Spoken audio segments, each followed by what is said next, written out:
even get to cross. Знакомый с тобой, Тада, всегда весело.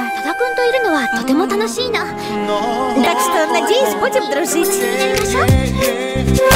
Для нее он просто лучший друг и мог ее понять, так как никто вокруг. Она не знала или не хотела знать, что он ее любил и продолжал страдать.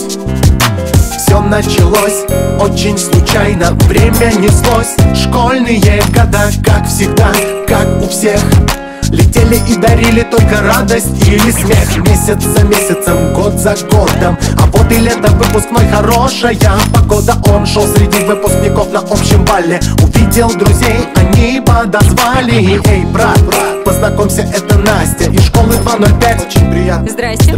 Настя как раз собиралась уходить, у нее экзамен завтра, можешь проводить. Она жила недалеко, идти было легко. Рассталась с парнем, до сих пор не может без него. Они разговорились, он сказал, все еще будет. Время пройдет, она его забудет. Для нее он просто лучший друг и мог ее понять, так как никто вокруг.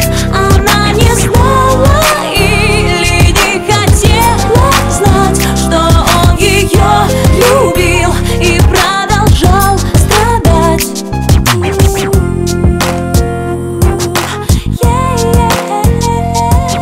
Она ему звонила, на встречи звала, всю жизнь рассказала, советов ждала. Его обнимала, за руку держала, думала, все в порядке, но не понимала, что ему казалось, будто бы он нравится ей. Он ее мечтал назвать девушкой своей. Время летело, но он не понимал, в чем дело. Словно она отношений не хотела, вечно уходила от этой темы и просила совета в решении своей проблемы. Он сомневался, на части разрывался, боялся, но все же наконец ей признался. В ответ услышал только тишину одну, во взгляде почему-то прочитал свою вину. Не понял за что и просто молча встал, вышел из кафе и навсегда из ее жизни пропал. Для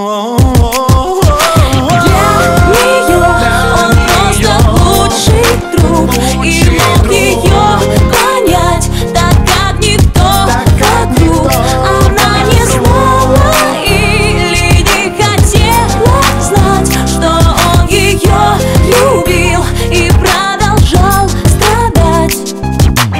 Мы были просто друзья, повторяла она. Не знаю, как так случилось, как все изменилось. Ведь я любила его, но как друга. Могла заигрывать с ним, но как подруга.